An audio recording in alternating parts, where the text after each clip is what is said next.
All right, here we go, folks. We are live. Take a listen to this lady. For me, because I've been on food stamps for the past 15 years, do realize that I qualified for food stamps because of my income, right? Because I don't have any income. I haven't had income in the past 15 years, and I have been able to have my bills paid, my food paid for, and I'm in Section 8 housing. So what has she been doing for the last 15 years? She's not been working, but apparently she has been eating and probably having babies in that time. Okay? These are all programs that I'm entitled to because I do not make enough.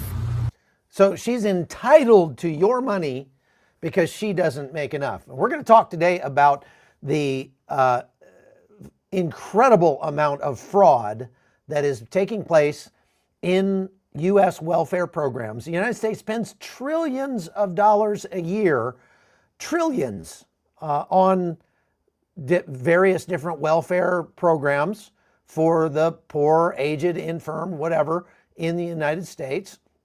The cumulative tax burden that if you just take the amount of money that we spent on entitlements, and we divide it by the number of taxpayers in America, what you're talking about is something like, with federal programs alone, more than $2,200 a month that you as the taxpayer are paying to fund these programs.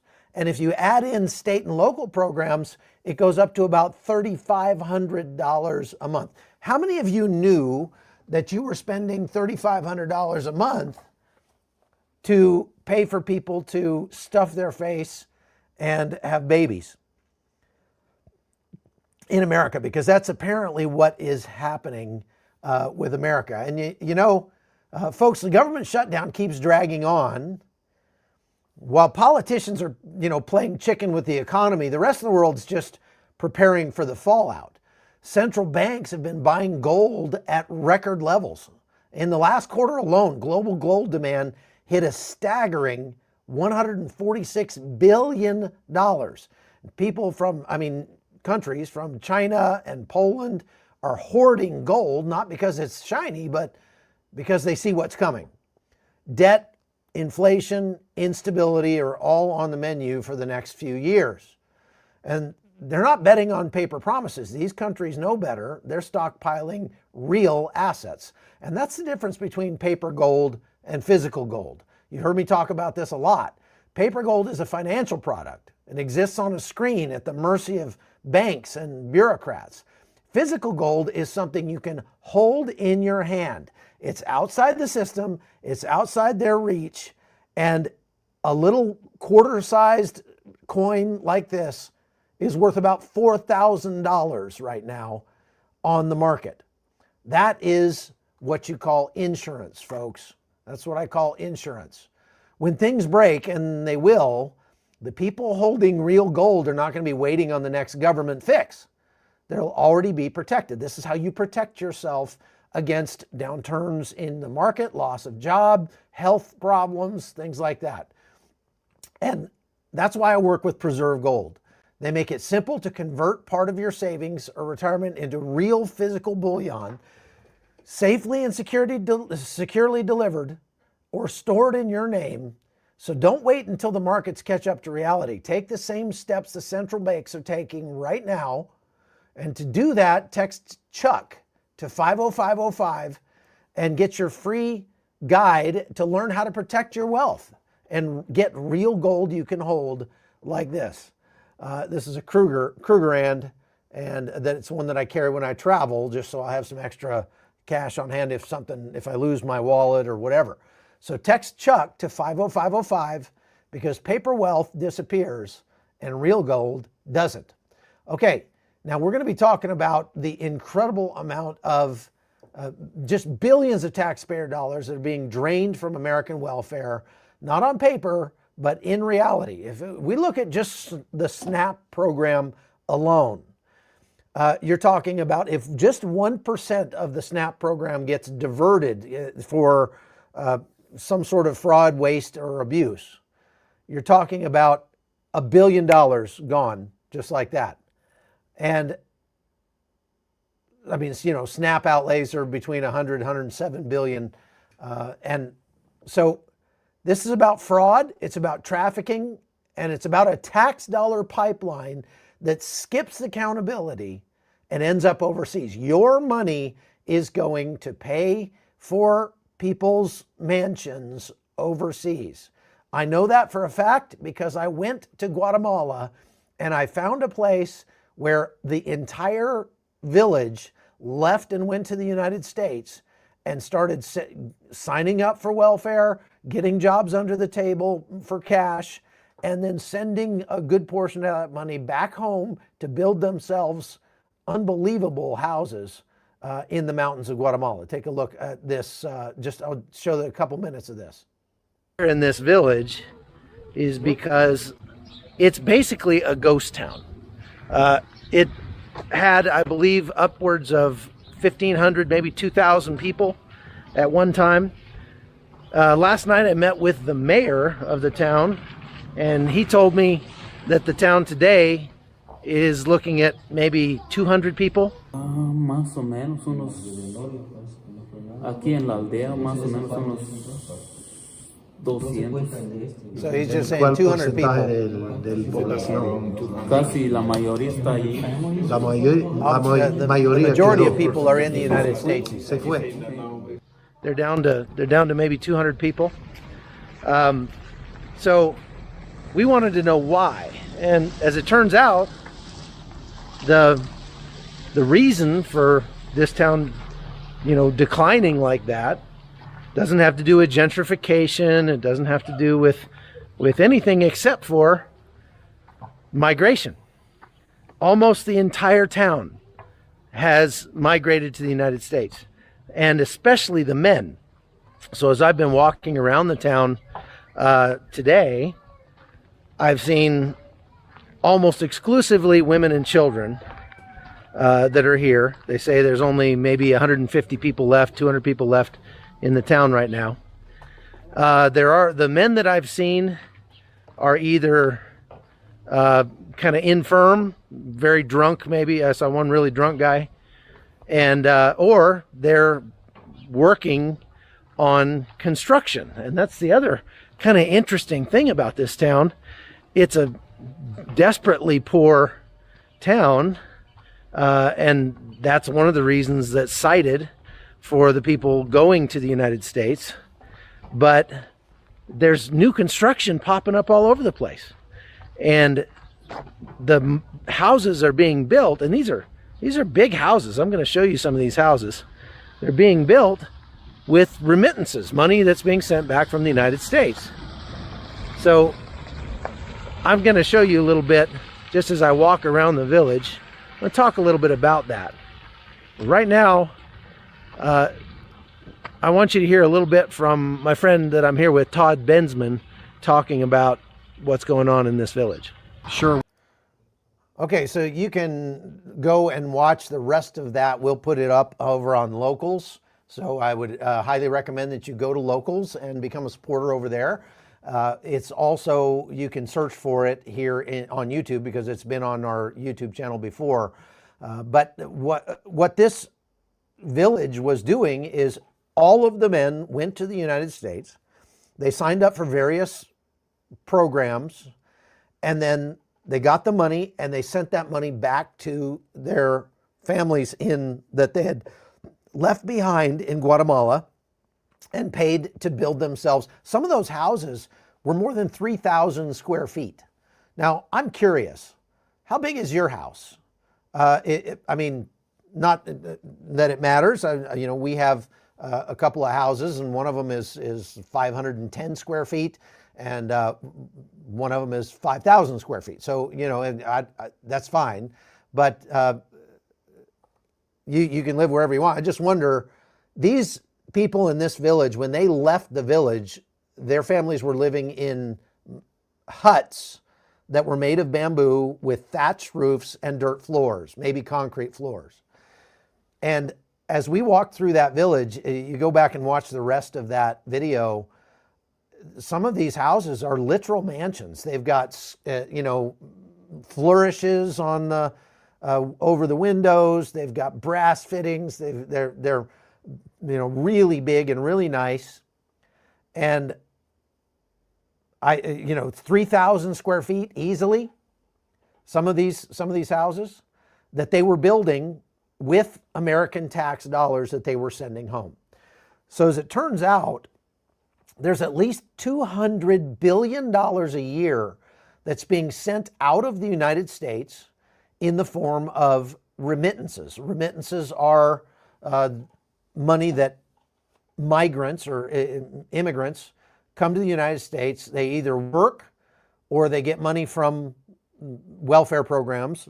They take that and they send it back to their families in their home countries. And there are probably a dozen countries in the world that get at least 20% of their entire GDP from remittances from the United States. Mexico, India, China, believe it or not, those are the three biggest countries that receive remittances. China was a surprise to me. China is one of the three biggest countries that receives money from the U.S. in the form of tax dollars sent home by Chinese immigrants who are living in the United States. I know that there was a large influx of Chinese immigrants over the Biden administration because I ran into them here in Panama as they were coming through the Darien Gap. All of a sudden, there was just a tremendous amount of Chinese people that were coming through on their way to the U.S. And I believe that, look, you can't leave China unless the Chinese government allows you to leave. And so it's not like these people were sneaking away. They were being allowed to leave by the Chinese government. So then you have to ask, why does the Chinese government want a bunch of, millions of its citizens moving to the United States? When we look at the amount of espionage that China engages in every sector of our society, whether it's social espionage, cultural espionage, corporate espionage, military espionage, you name it. China is trying very hard to destroy America from within, pumping in all the fentanyl and all that. So it's just surprising to see. In any country in Latin America, you're talking Cuba, Haiti, definitely Venezuela. What we find are that this is very hard to quantify. I have to caveat what I'm about to say, because obviously fraud is something that people try not to get caught doing. And so it's not like somebody's keeping a database of all the welfare fraud in America. Now, the Government Accounting Office believes that the amount of waste, fraud, and abuse in the U.S. welfare system runs to about 11% of the total that they spend. And again, it's trillions of dollars a year. It's the single largest budget item in the American budget. And again, if you break that down just by the number of taxpayers in America, you're talking between federal, state, and local, $3,500 per taxpayer per month that you'd be paying to keep all of these programs going. And I just wonder, how does it make you feel to be supporting people who are, so ungrateful, angry, absolutely saying they're going to go steal if you don't continue to fund their habit? How does that make you feel? It doesn't make me real happy. When I see a woman like this, and straight up like this, I just got that text that the link is. Okay, I'm going to turn this down because she just is cussing and stuff. But she said, "I'm going to go stealing. If you don't keep giving me my money, I'm going to go steal." How does it make you feel if you're a U.S. taxpayer to pay $3,500 a month to support people like this? And again, that's not even the topic of today's live.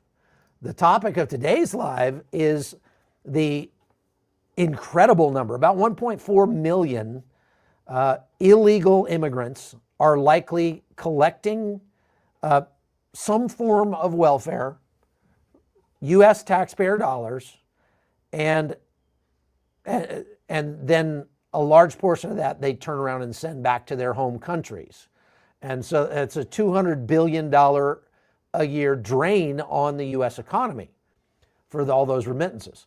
Susan Lynch says, a majority of my customers are really not trying to use the system. I'm sure there's a minority that does, but what you're doing is inciting hatred and division. Well, I'm sorry you feel that way. The hatred and division is already there. I mean, you haven't heard me, saying anything about that I hate people like this lady. I don't hate her. I pity her. And I don't even blame her for her attitude, because while it is spectacularly ungrateful, I mean, the amount of, that's what people hate. They hate that sense of entitlement, that lack of gratitude.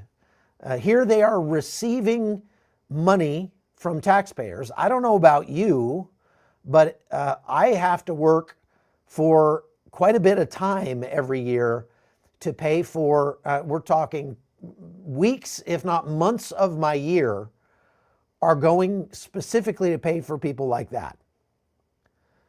And do I resent them for being poor? No, I don't resent people for being poor. I actually go above and beyond and voluntarily give a portion of my income to people who are hurting, to people who are poor, who are needy.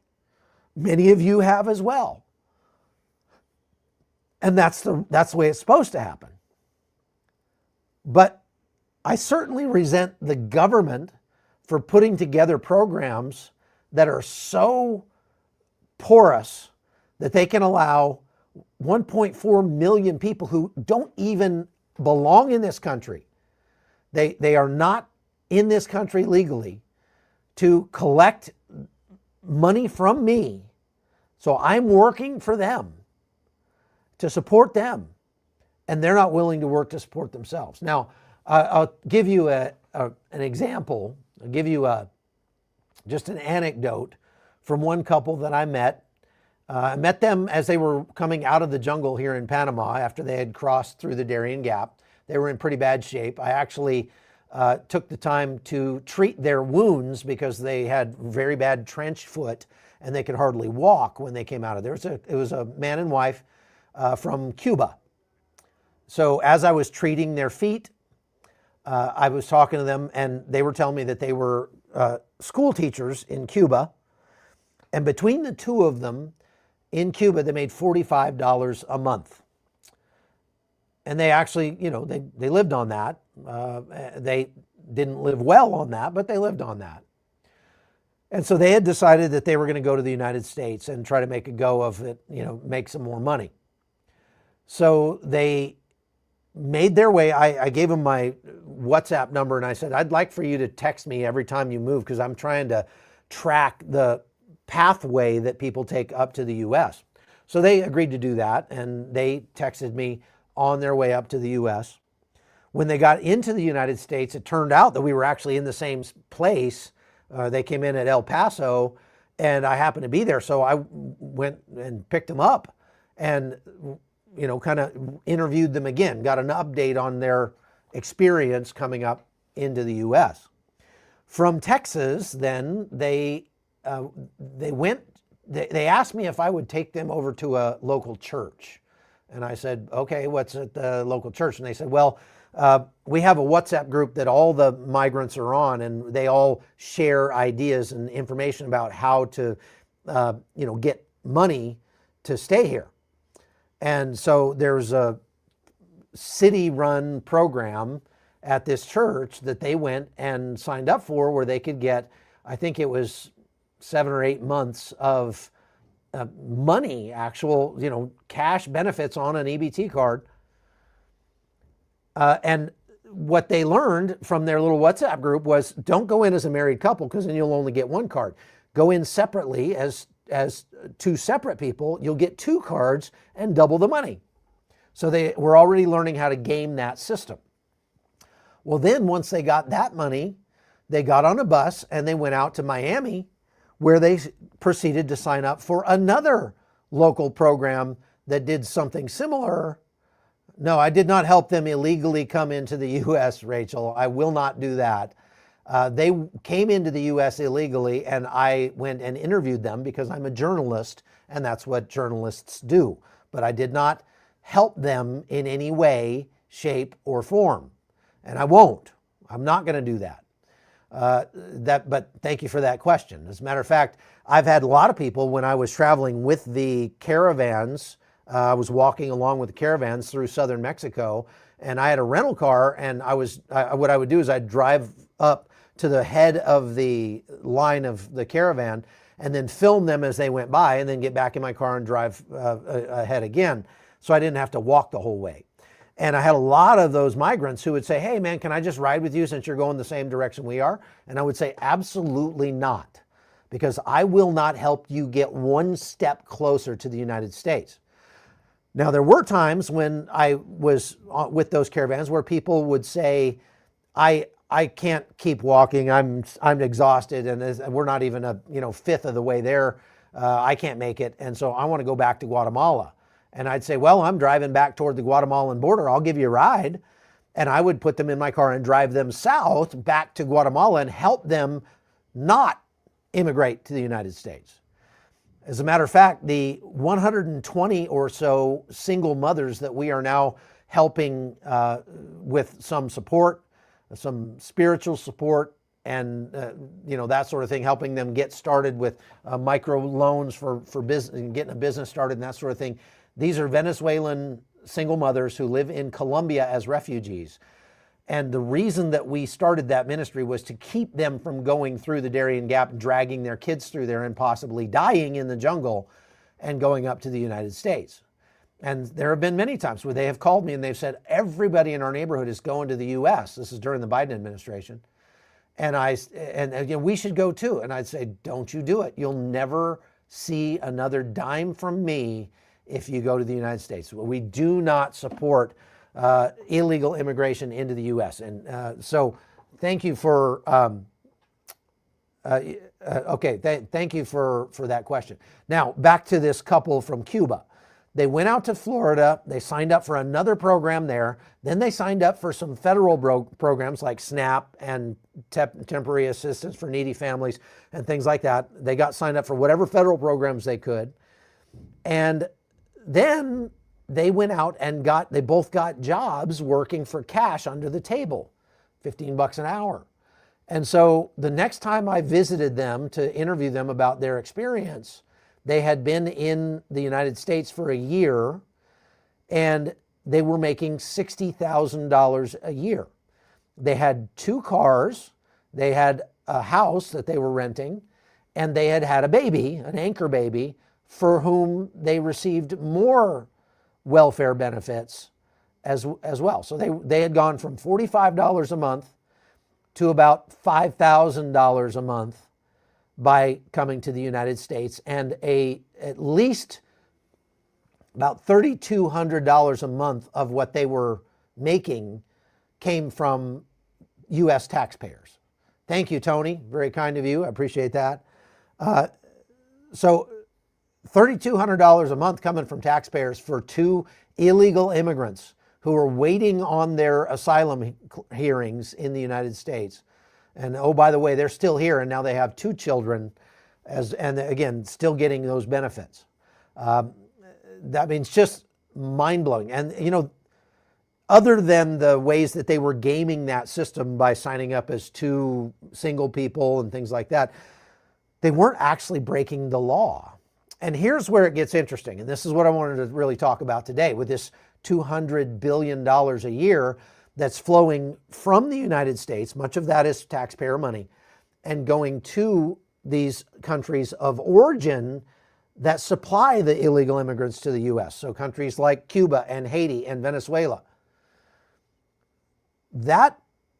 Here's how that works. I just was doing some research yesterday, and I found this webpage here. It's International Food Shipment, My Cargo US. And I'll just read you what this says here. I need to go over to to the actual webpage so I can read it. Make your grocery shopping a pleasant experience. Buy groceries and supermarket products in the USA and ship them anywhere in the world with My Cargo US. Get the benefits of shopping for food and products with fast and hassle-free shipping experience. Shop online at the grocery store of your choice and send your purchases to the international parcel box in the USA with My Cargo US. So the way this works is I'm a migrant from, Cuba. Okay. I get my SNAP EBT benefits. I go to Amazon.com or Walmart.com or whatever, and I order groceries because that's the only thing that you can buy with the SNAP benefits specifically. And then I take that food and I don't have it shipped to my house. I have it shipped to a P.O. box in Florida. And this is something that actually I do. I mean, I have one of these P.O. boxes so I can ship things to myself in Panama. I don't use it very much, and I'm certainly not using SNAP benefits to do it. But so you ship the groceries to your P.O. box in Florida. Then it goes to the International Food Shipment Company. They then put it onto a pallet, and then they put those pallets into shipping containers, and they ship the shipping containers down to Cuba. Well, the cost of shipping a 40-foot container to Cuba or Venezuela runs about $6,500. They can hold about 44,000 pounds of groceries. And so if you divide that out, it's about 15 cents a pound to send it down there. Now, you still might say, well, okay, that's 15 cents a pound is not bad, but why don't they just send cash? Well, they do send a lot of cash, but the reason that they ship actual non-perishable food items down to Cuba and Colombia, it doesn't make economic sense for some person that's living in the United States to pay money to ship rice and cooking oil to Cuba when you could just send your money to Cuba and buy rice and cooking oil in Cuba on the local economy.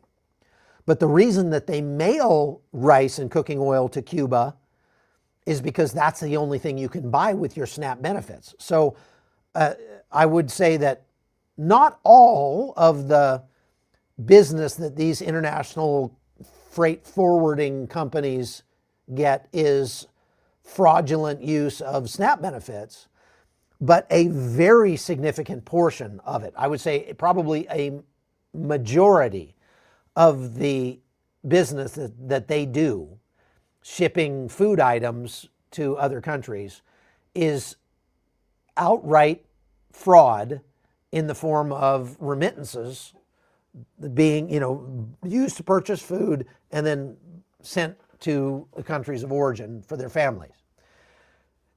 There was one time I was in New York and I went to a, kind of a hole in the wall shipping company to mail something, and they had these boxes there that were pre-printed with non-perishable food items, that sort of thing. And I was like, why did they have these? And they said, oh, well, a lot of migrants come in and they send canned goods to their families in Cuba and Venezuela. Thank you, Tony. Very nice of you. I appreciate all the donations that people send. We, again, use those to support people and to keep them from coming to the United States illegally. So this is, there are no numbers on just how pervasive this kind of scam is, this kind of fraud and abuse of the welfare system is. But the part that they do know about, the estimates that the Government Accounting Office has, are that you're talking somewhere around $1 billion a month. I mean, that's substantial. That's a lot of money. And one of the great arguments that I see here is that we should even if they refund the government and they end the government shutdown before the 1st, so that's tomorrow, day after tomorrow, if they do that, they should, let me pull this off the screen here. Do they also ship guns and ammo? Captain Freedom says no, they do not. So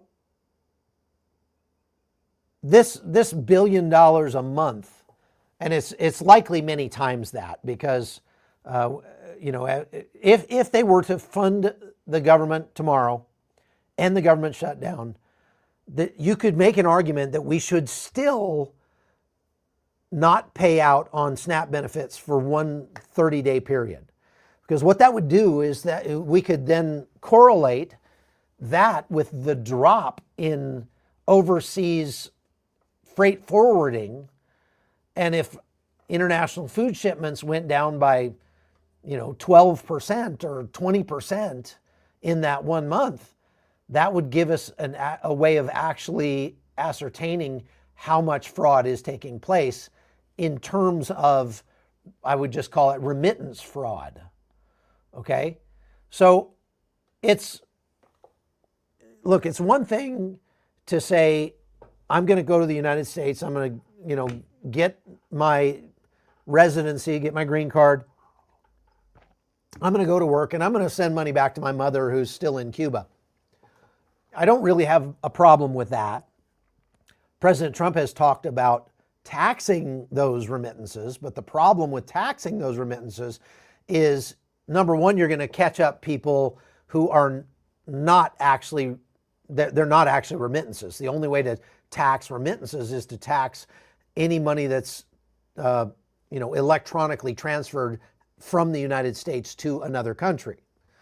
And I have a home in Panama, and I have a bank account down here, and so once in a while I will wire money to myself in Panama so that I can have some cash while I'm here. So if President Trump puts a large tax on remittances, then I'm going to get a large tax on that money that I'm trying to send to myself. And that leads to the second problem, that if President Trump were to tax remittances, people would just find a way around it.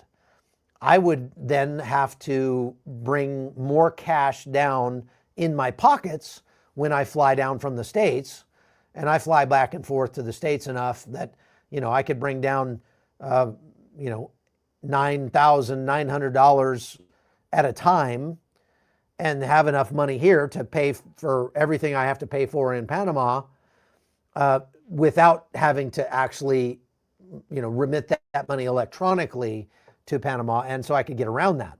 I could put my money into one of these, and I could just bring one of these down in my pocket, and that's $4,000 right there. So there are other ways to get around it. And one of the ways that people would get around that would be by sending food items in lieu of cash. So we know that this is a problem. It's a large problem. Estimates, as I said, that immigrants, legal and illegal immigrants in the United States, consumed about $365 billion of combined welfare and entitlement dollars back in 2022. Non-citizens accounted for about a third of that, about over $100 billion going to illegal immigrants in the United States. Okay? And that's not just SNAP benefits, that's all welfare benefits that they can qualify for. Then there's other ways that people are gaming this system, cloning EBT cards, cash back, cash for benefit deals. I showed you the other day where the New York police were going in and raiding a little liquor store in New York City that had been allowing people to come in and pay for non-existent transactions. So they were faking transactions, giving the people money in cash back So the store gets $1,000 and they give out, $800 or $700 in cash, and they keep $300 difference. And so this is something they know goes on.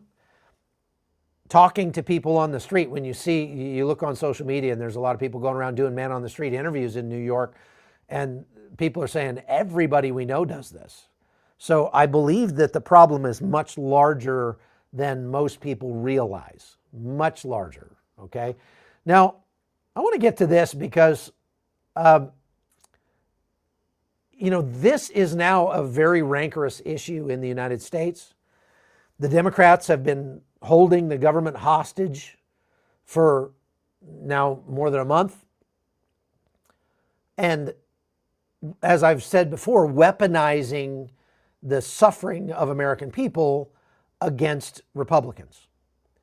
There's no two ways about that, because a lot of people will say, well, wait a minute, Republicans control the House and the Senate, so it's their fault. Well, no, they do control the House and the Senate, but in order to pass a continuing resolution to fund the government, they need a supermajority. So they need 60 votes. And in the Senate, the Republicans only have 53. Only have 53 seats. So they need some Democrats to join them in order to reopen the government. And all of the Republicans are voting to reopen the government. They've now had more than 11 votes to reopen the government almost every day. It's like there's another vote. Let's reopen the government. And the Democrats are saying, nope, we're not going to join that. We're not going to be a part of it. And so it's the Democrats that are standing in the way. Thank you, William Richards. That's really kind of you. I appreciate you very much.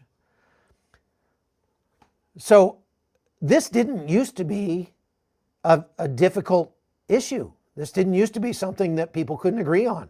Take a listen to what President Clinton said back in the 1990s. Ago, Robert Kennedy said, "Work is the meaning of what this country is all about.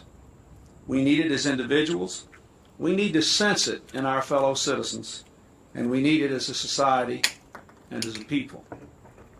He was right then, and it's right now.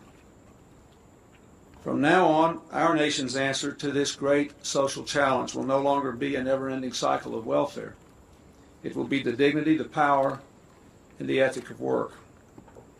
Today we are taking an historic chance to make welfare what it was meant to be, a second chance, not a way of life. This bill will help people to go to work so they can stop drawing a welfare check and start drawing a paycheck. It is now clearly better to go to work than to stay on welfare. Clearly better. Because of actions taken by the Congress in this session, it is clearly better to end the terrible, almost physical isolation of huge numbers of poor people and their children from the rest of mainstream America. We have to do that. Today we are ending welfare as we know it, but I hope this day will be remembered not for what it ended, but for what it began. A new day that offers hope, honors responsibility, rewards work, and changes the terms of the debate. For too many, welfare has been a way of life. For too long, it has condemned too many on welfare to a lifetime at the margins of our society. Today, we start to change all that. Anyone Fair must sign an individual responsibility contract so that they are forced to agree up front to the conditions placed on receiving the benefit, and so that they will have a plan from day one on how to get themselves off of welfare. Okay, so he's saying put them to work. This is back when Joe Biden could actually string a full sentence together without, before he turned into a human Roomba. But here we are. We've got a passel of Democrats here, and they're all saying the same thing that Republicans are saying now. But Democrats now have moved so much farther to the left that they are saying, we need to fund sex changes for transvestites. We need to fund health care for illegal immigrants. Well, it looks like the illegal immigrants are actually funding health care for their families in places like Venezuela and Haiti and Cuba. And so that's already on the back of the American taxpayer. And it's no wonder that Republicans are not for that. Okay, now, Seth says, Chuck, this is why I have issues with you. We have so many serious issues here, but you're in favor of more money for Ukraine. We spent many trillions on warfare in the last few decades. Well, that's true. We have spent many trillions on warfare in the last few decades, and not all of that was well spent. However, I think that you're constructing a straw man to argue with here, because if you are saying the United States government should never spend a dime on anything that takes place outside the United States, then you're advocating for the United States to completely withdraw from the world at large and no longer have any say in the way that anything happens in the world. You're advocating for the United States to stop being a global superpower because we only are going to spend our money on, fixing the welfare problem or the problems we have in the United States. Well, here's the thing. I think that the real lesson from what we see with these entitled welfare queens that are losing their minds over the fact that they might have to go a week without, grocery money paid for by the U.S. taxpayer, tells you that you see these people that are getting $3,000 or $4,000 a month and they weigh 350 pounds and they haven't worked in 15 years. I think what that should teach you is that throwing money at things isn't always the best answer.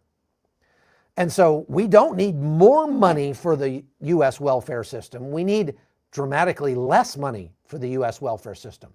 And I personally am in favor of the United States government getting out of the welfare business altogether, completely, and leaving it to parallel structures to government to take care of the needy, the hungry, the infirm, and the aged. Because that's the biblical model.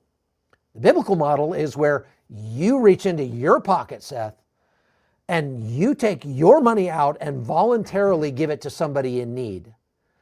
And I would question how much you do that anyway. I would wonder how much of your paycheck do you give to the needy that are around you? Or do you just expect the government to do it? Well, I don't expect the government to do it. I think it's my responsibility to give money to the needy. And so I do. And that puts an added burden on me as a taxpayer because I'm paying twice. I'm paying $3,500 a month on average for all these welfare programs through my taxes. And I'm paying about twice that every month to tithes and offerings to the needy in places that I go. And so, look, folks, I don't think it is a good idea. You tell me, do you think that people who receive money from the federal government for food should have to work? Maybe we can do a poll. Do you feel like there should be a work requirement? I do.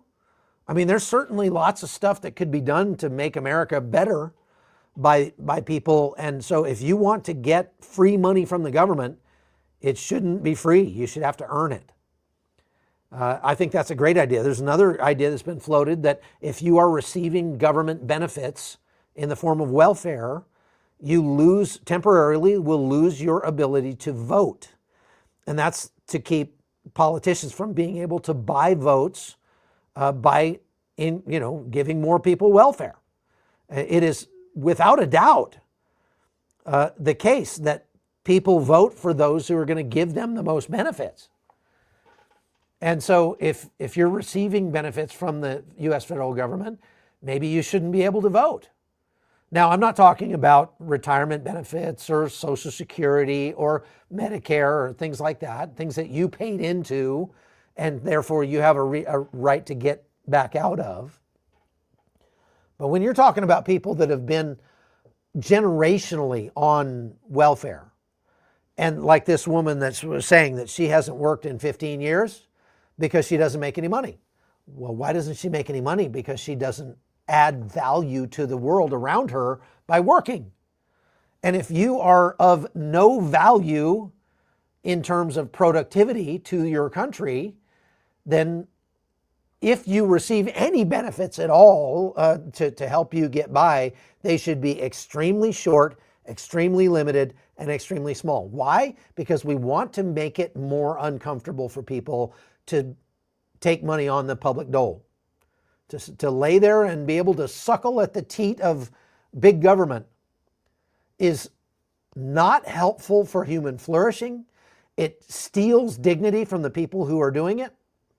And it is an incredibly huge drain on the American economy. There's no two ways about that.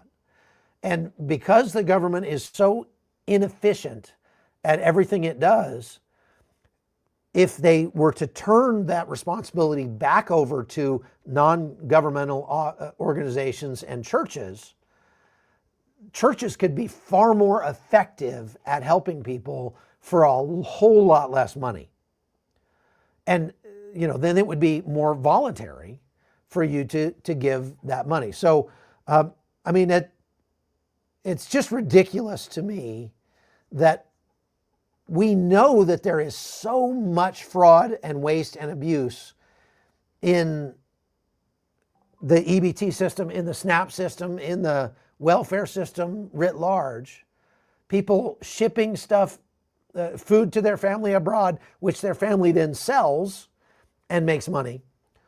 And you know what else that does is that funds the next wave of illegal immigrants, because it costs money to make it from Venezuela up to the United States. And so the remittances that are sent back to Venezuela give people in Venezuela the funds that they need for them to come to the United States. And it's a vicious cycle. So what I'm pointing out here is that America is working against itself in a big way. And we've got to put a stop to that. I think people just don't understand the scope and the scale. Again, you're talking about $300 billion a year being lost to fraud, waste, and abuse. The majority of that is not, just to be clear, money that's going to illegal immigrants. Only about a third of it is. The majority of that is overpayments to people who should not be getting any money at all. And they've managed to game the system where they're signed up twice. There was a big ring that was busted several years ago up in Minneapolis, where they were, there was a program that would pay for childcare at a childcare facility and give you money to pay for your childcare so you could go to work. And there was a big group of Somalis. There are a lot of Somalis in Minneapolis. And what they were doing is they were going around to people and saying, hey, I know you stay home with your kids, but we need you to enroll your kids in daycare so that we can get that money.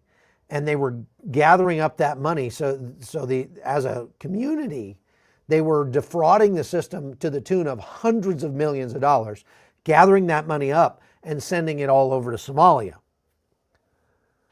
This is not a rare occurrence, folks. This is something that happens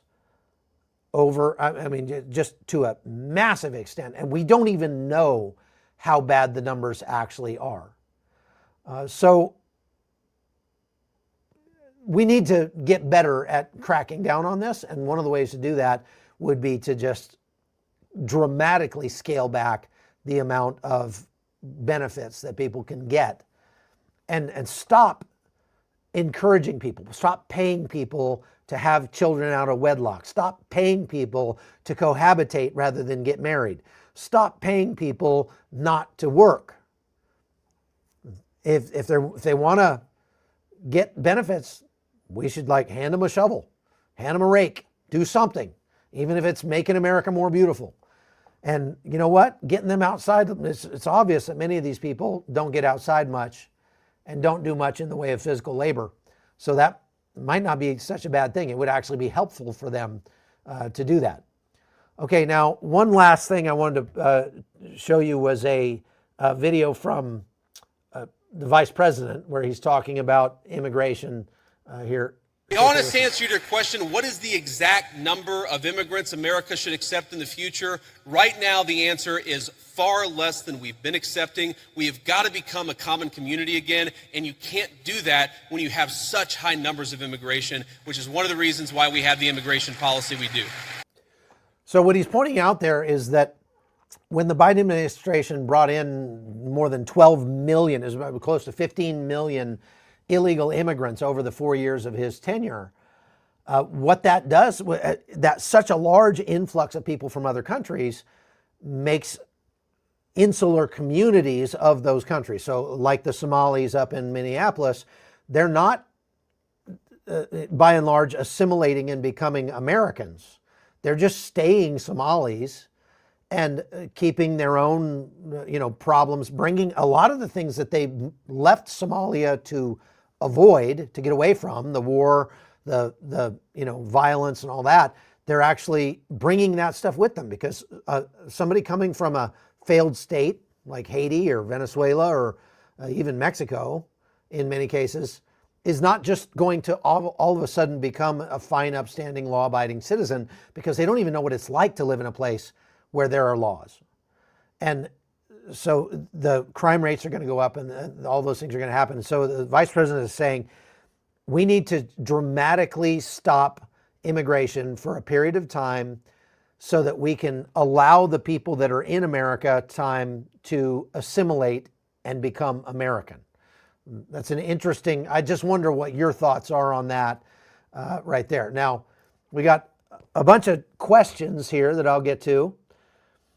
Diane Britson says, have they switched from Antifa to SNAP to begin our second civil war?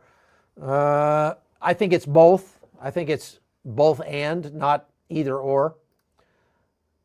Connie asks release date. Oh, I'm sorry. Dan asked release date on merch. I don't have one for you. Sorry. I don't know. It's coming soon. Back to common sense. The Philippines is also desperately poor. Millions of Filipinos work in every corner of the world since the 80s, but they are never known to be criminals. In fact, they're known to be kind. Why?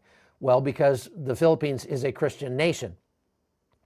And I've been to the Philippines several times, and you notice that when you get there. The Filipinos are exceedingly polite, exceedingly hardworking, and very modest people.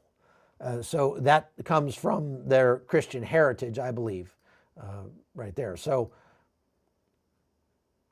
Rod asks, don't corporations get more welfare? Corporations do get quite a bit of welfare sort of indirectly through the people, like Walmart, for example, gets its employees subsidized because many of Walmart's employees are on welfare, receiving welfare from the United States because Walmart doesn't pay them enough, and so they qualify for welfare benefits. So that's essentially the United States taxpayer subsidizing Walmart's bottom line.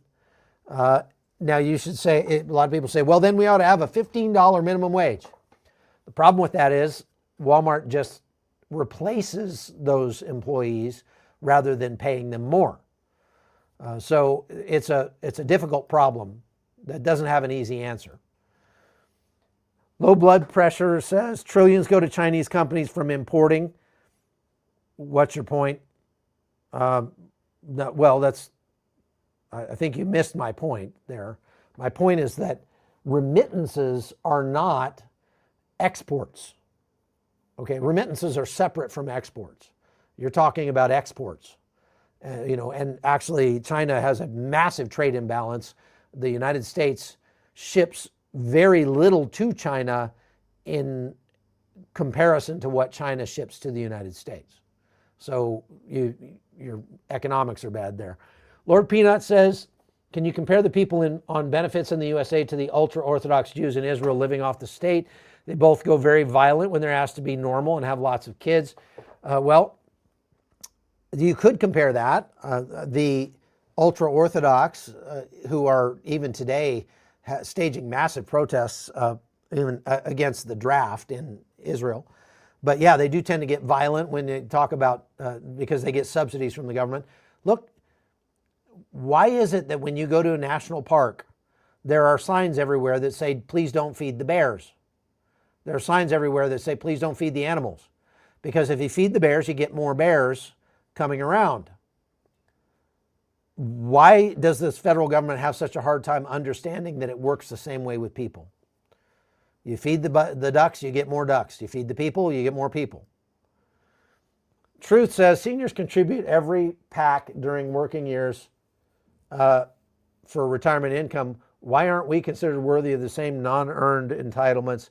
When my Social Security was $1,000 a month, I only qualified for $15 a month in SNAP. Yeah, that's a very good point, Truth. I'll take that as a rhetorical question. So Becky says, do you feel the system should spend the same time and resources vetting welfare applicants as they spend denying people Social Security? Yeah, they should spend more time holding welfare recipients accountable, without a doubt. Gigi says, I look forward to hearing your perspective about the U.S. restarting nuclear testing. I was going to talk about that in the second half of today, but we're running out of time. So I'm going to have to cover that tomorrow, maybe on the live I do tomorrow. So stay tuned. Come back tomorrow again. Thank you, Tony. Ashley says, now I've been watching for about 25 minutes. I've only seen you speak on immigrants and Black Americans. Do you have any information on your culture and how they are receiving benefits? I haven't been talking about Black Americans. I mean, I've shown you some people who happen to be Black, but I haven't said anything about Black over white. As a matter of fact, more white people receive SNAP benefits, TANF benefits, welfare benefits than Black people do. But that's only by virtue of the fact that, that white people make up more than 70% of America, and Black people make up 22% or something of America. And so on a, welfare recipient per capita basis, Blacks actually get quite a bit more, quite a bit larger percentage of Blacks get welfare than the percentage of whites that get welfare. Okay, but in terms of real numbers, there are more whites that get it than Blacks. And I don't care what their color is. There are certainly I have a home in West Virginia. The entire street on the way up to my house is nothing but, people on, I wouldn't say nothing but there has many people who are on government assistance, and some of them for generations. And I'm every bit against that as I am against people in inner cities that are stealing welfare benefits and defrauding the U.S. federal government and all that. And so it's really the fraud that we're talking about today, Ashley. It's not a white versus Black thing. I can't pronounce that name. Says, if the government stays closed for 41 days by law, does it give President Trump the right to abolish such programs? I've not seen anything about that. I don't think so. Tony, thank you for that. That's very kind of you. Back to Common Sense. Thank you for your donation there. He says, culture is the problem. Black culture is really rotten now. Full stop. Let's call a spade a spade. Case in point, the Philippines desperately poor. Yeah. You could make a case that what we see, and I've spent a lot of time reporting on this. I've spent a lot of time in places like Chicago and New York and Baltimore that are heavily, heavily Black areas where I was a decided minority.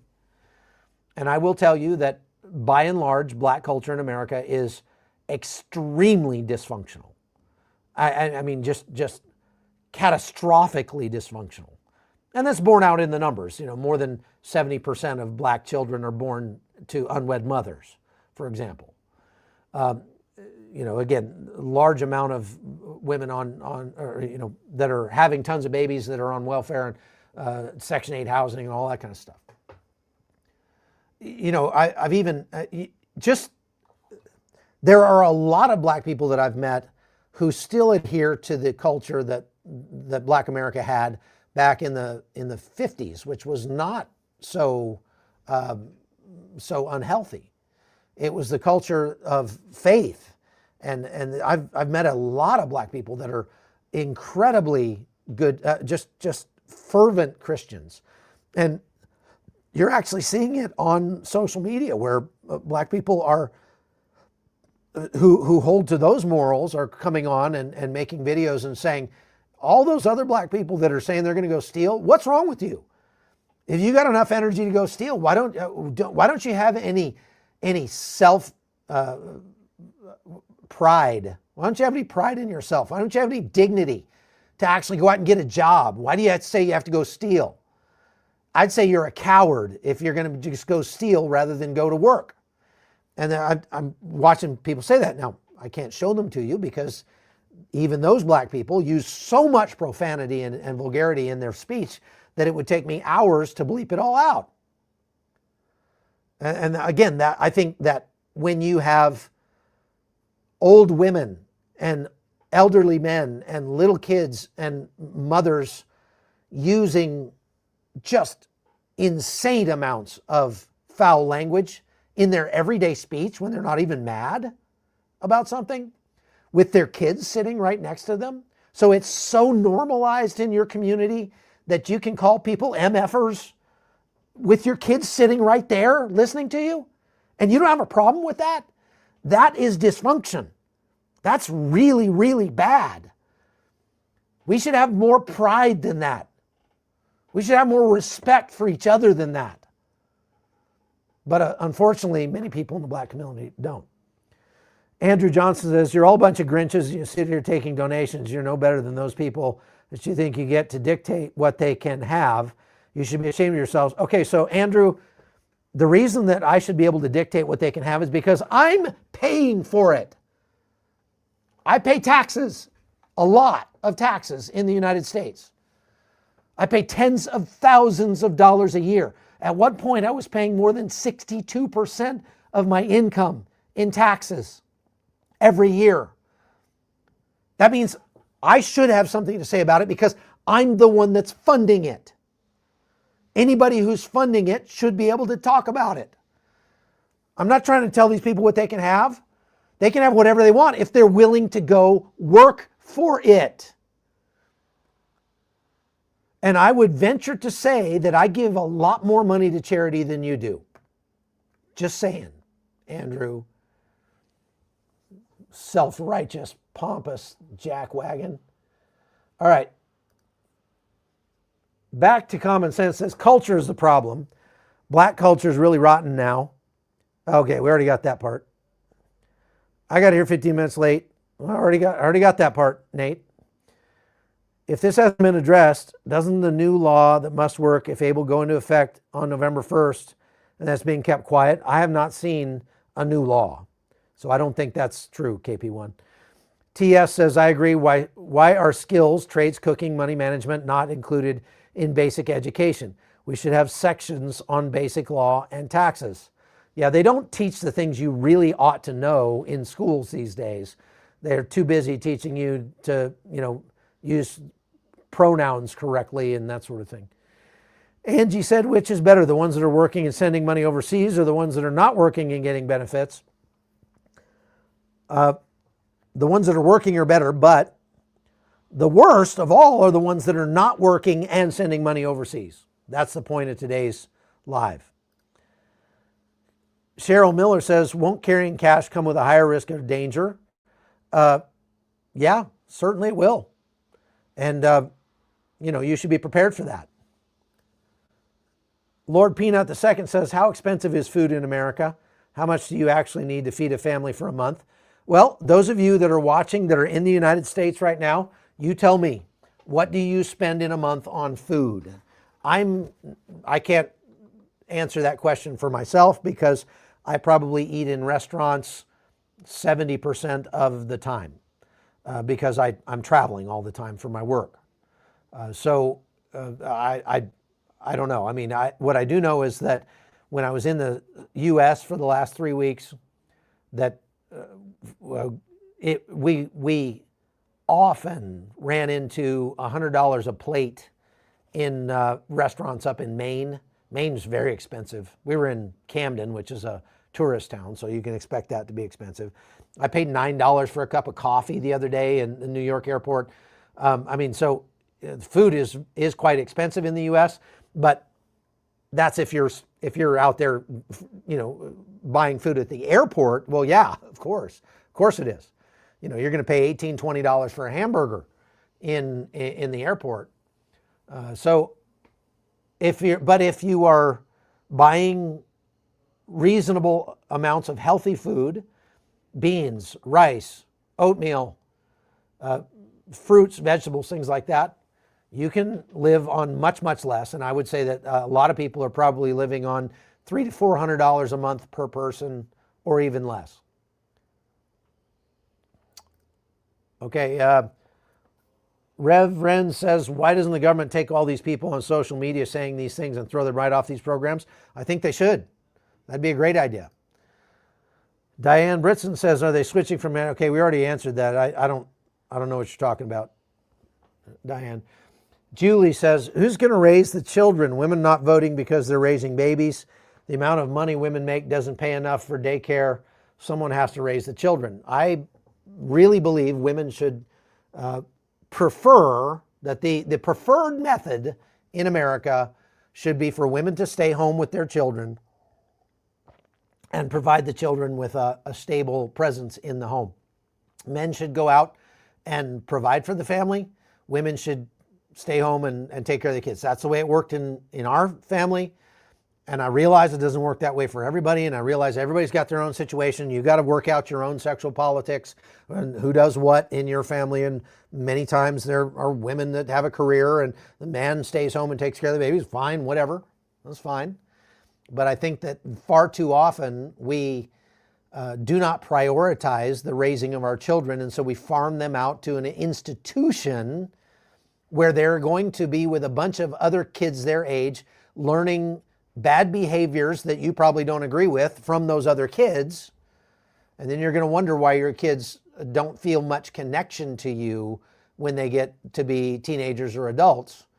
The reason they don't feel much connection to you is because you didn't spend any time with them. The average American parent spends literally 39 seconds a day talking to their children. 39 seconds. That is mind-boggling to me. My wife stayed home from the day that she gave birth to our first child until the day that our last child left home and moved away. My wife was a stay-at-home mother taking care of them. Now, did she do things to earn money? Well, sometimes she did some babysitting and sometimes she sold a few things on eBay and did things like that. When we were broke, super broke, and had to, scrape for every dollar. But I was never willing to send her to work for some other man. You realize in the Bible that it's considered a curse for a man's wife to work for a different man? In the book of Job, when he's talking about, I made a covenant with my eyes not to look lustfully at a woman. And if I do look lustfully at a woman, if I am unfaithful to my wife, may my wife grind another man's bread, and may other men bow down on her, meaning may she sleep in another man's bed. He's pronouncing it as if it's a curse for a woman to work outside the home. And I believe that to be the case. I believe that most women would absolutely love to make homemaking and child raising their first and foremost priorities. And I know many women who have bought the lie that they have to go out and get a career and go out and go to college, and they've got to, they've got to do all that because you don't need no man. And I know one that went out and actually became a physician's assistant. So she spent more than $100,000, on college to become a PA. And then when she started having kids, she was like, I don't want to leave these kids. I want to be home raising these kids. And so she's a stay-at-home mom now, and she doesn't do anything with her $100,000 degree. I think that we ought to be careful about encouraging our daughters that you don't need no man. You do need a man. His name is Jesus.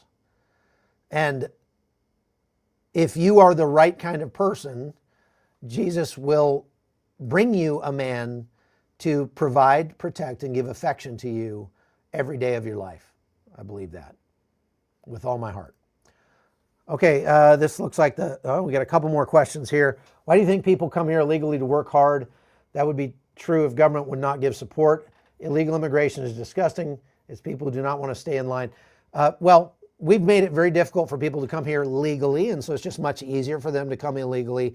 And I don't blame them because, I mean, let's say that whatever job you do, let's say if you're a plumber, that if you went to Canada, you could make $3 million a year as a plumber. Well, I wouldn't blame you if you decided to up and move to Canada, right? Jump the fence and go into Canada and make all that money. I mean, look, if somebody's handing out cookies, don't blame me if I get in line for cookies. I like cookies. So I don't blame the people for coming here. I don't even blame them. I mean, obviously it's illegal for them to cross the border illegally, and there is a legal way to do it.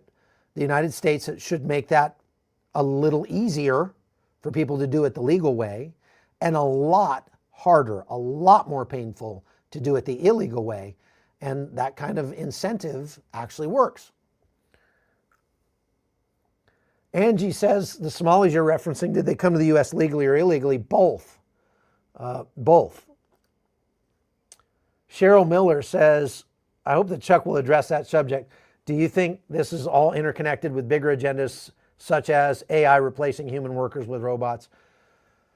Not so much. I don't think it's all like there's some shadowy figure that's pulling the strings and, you know, Bill Gates or somebody is like, you know, trying to make all this stuff come together. There are certainly a lot of issues of concern out there, but they don't necessarily all have to be run by one person or, you know, shadowy elite or something. Maricopa Joe says, agreement to assimilate part of immigration contract. It should be. It's not. Can you make a shirt about not having nice things? That's a great idea, BB Yoder. Should do that. Cheryl Miller says, do you think it's important that there's a sensible gradual transition away from government welfare programs and SNAP? Yes. When we have had those, and the states that do have those find it's much better and encourages people to get off welfare. Right now, if somebody saves up $1,000 in their savings account to try to get off welfare, they lose everything all at once, you know, and it encourages people just to stay poor. It's Not Real says, how about instead of money, we send healthy food, boxed clothing, and shelter till they find a job within 90 days? I wouldn't be opposed to that. Country Boy says, are illegals taking jobs away from welfare people? In some cases, yes. Things like DoorDash, Uber, stuff like that. A lot of those jobs are being taken by illegal immigrants. About 70% of the jobs that were created or taken during the Biden administration went to illegal immigrants. So yes, that's happening. Kathy Humphrey says, what are some good night vision goggles for the price? I purchased ANPVS 14s. I don't know where that came from. Lord Peanut II says, are you ignoring the fact that most men refuse to provide for a family? They want to keep the money and expect service from the woman. Well, we need to make that painful for men like that. Deadbeat dads, it needs to be painful to be a deadbeat dad. No question about it. And I think in a lot of cases, it works the other way around, where dads really get the short end of the stick. They divorce or they separate from their spouse. Their spouse gets a massive alimony check, and then they have to pay child support on top of that. She then won't get remarried because she'd lose her alimony, so she just cohabitates with a boyfriend and keeps getting that money from her ex-husband. There's some real brokenness in that system, for sure. Okay, folks, we're well over an hour, so I'm going to end it there, but thank you very much for watching The Hot Zone. I would encourage you to go to chuckholton.com if you want to support the work that we do. You get early access to a lot of extra stuff over there, and we do written updates or written summaries of each live, et cetera, plus a monthly phone call with me. So go to chuckholton.com and get signed up over there. Also, don't forget to visit our sponsor, Preserve Gold, if you have a retirement plan and you're looking to make it, look, things are going to be volatile in the coming years. And you're going to want to have at least a portion of that in something that's physical, like gold. So check out Preserve Gold, our sponsor. All right. God bless you. We'll see you all next time. Take care.